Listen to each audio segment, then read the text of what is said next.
Et ces derniers temps, Drake, il a été dans des conflits, dans une situation extrêmement chaotique. En grosse partie parce que Kendrick Lamar a fait des affirmations assez compliquées vis-à-vis de lui, comme qu'il était l'amoureux des enfants, qu'il n'assumait pas un enfant caché.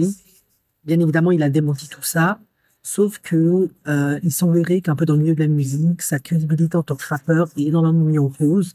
On sait que dans la communauté afro-américaine, c'est très particulier, surtout quand on est de couleur noire, on est de couleur métisse et un homme. C'est une question de virilité, de crédibilité par rapport à tout ça. Normalement, crédibilité liée à la street, parce que Drake, on sait que c'est un enfant de bonne famille du Canada, il n'a pas grandi dans le ghetto, etc. Du coup, tout ça a été énormément remis en cause et en ce moment, il passe une phase assez compliquée, assez sombre. Il donne des interviews un peu bizarres et douteuses.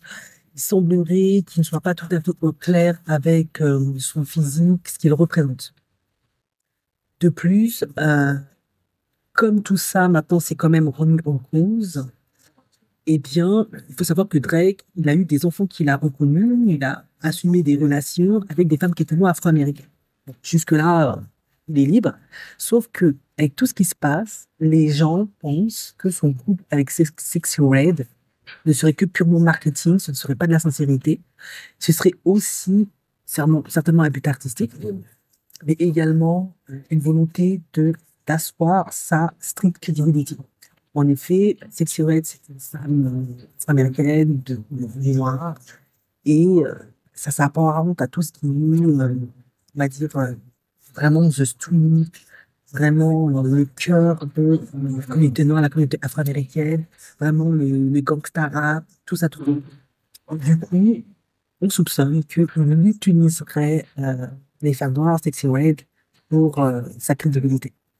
Mais qu'en fait, c'est pas vraiment ce qu'il apprécie. En effet, il a expliqué que lui préfère les Whitney plutôt que les Voodoo, Millie Brown, ce genre de choses. Et l'on sait que dans la réalité, concrètement, ce n'est pas tellement vrai.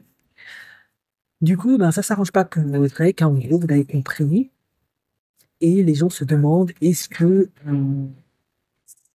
ta carrière va tenir s'il n'a pas besoin d'aide? Et cette fois-ci, il ne peut pas tenir responsable Kendrick Lamar de ça. Après, je vais être honnête avec vous, c'est pas pour le défendre, mais si moi, on m'avait accusé, ce dont on l'a accusé, je le vivrais quand même très très mal.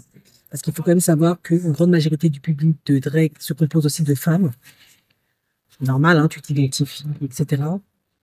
Et s'il s'avère que celui que tu admires, que tu idéalises, il est amoureux des enfants et en plus c'est un mauvais père, ça la ferait mal pour ta crédibilité.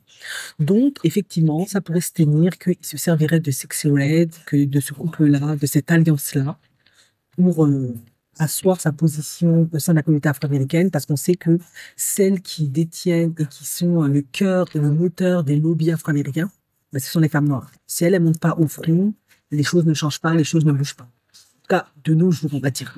Que je ne veux pas parler de Martin Luther King, etc. Bref, vous voyez ce que je veux dire. Ben, on verra ce qu'il en est pour la suite. Maintenant, on verra ce qu'il en est pour la suite. On verra si ce couple est vraiment sincère et n'est pas est vraiment désintéressé.